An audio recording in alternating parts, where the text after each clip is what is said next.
Dealing with poor performance at work for employers can be a sensitive and daunting issue to broach with an employee. The temptation for an employer is to leave the discussion until they are at the end of their tether and they just want to dismiss the employee. It's really important to deal with this at an early stage. The reasons are, it's far more likely that an employee can then turn their performance around. Offering training and support can result in a positive outcome, and this can be less time-consuming and costly than going through a poor performance procedure and then potentially having to recruit a replacement. Being able to show that you've given the employee support and an opportunity to improve will improve your chances of carrying out a fair dismissal and avoiding successful claims being made by employees. If you're an employer, you should either follow your own policy on capability or poor performance, or if you don't have a good policy in place, or you don't have one at all, use the ACAS guidance on capability procedures. What's key is that the employee should be left in no doubt of what your standards are for them to perform and the work that's expected of them. The first step is to have an initial investigation into the issue. Keep it as informal as possible, and this should include a discussion with the employee. It's quite possible that you may discover issues that need to be addressed instead, or as well as poor performance. For example, a lack of performance could be caused by ill health or disability, poor management in the team, harassment or bullying, or too heavy a workload.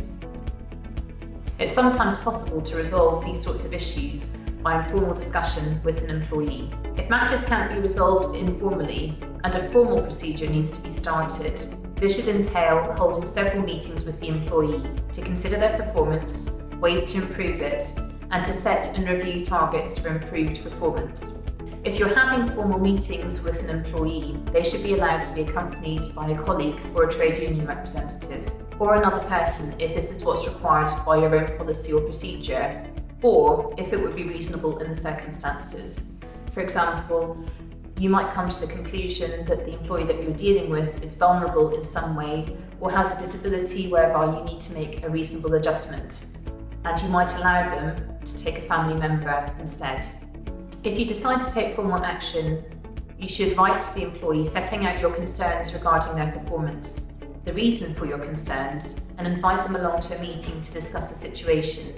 The letter should explain the possible outcome following the meeting, such as a disciplinary warning, and ultimately, if their performance doesn't improve, potentially dismissal.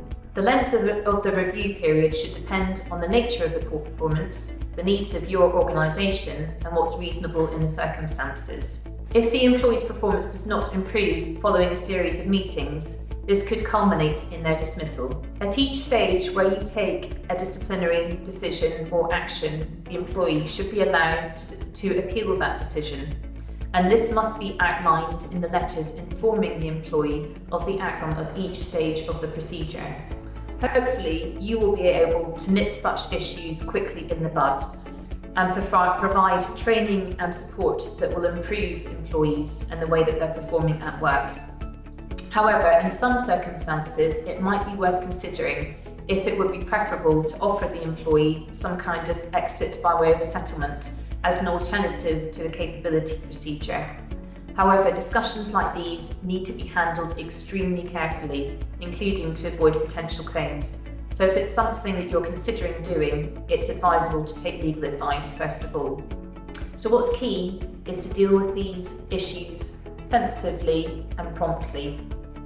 If you do, there's a good chance that you will improve the performance in your workplace and also maintain good staff morale, not only for the individual concerned, but also the rest of your team.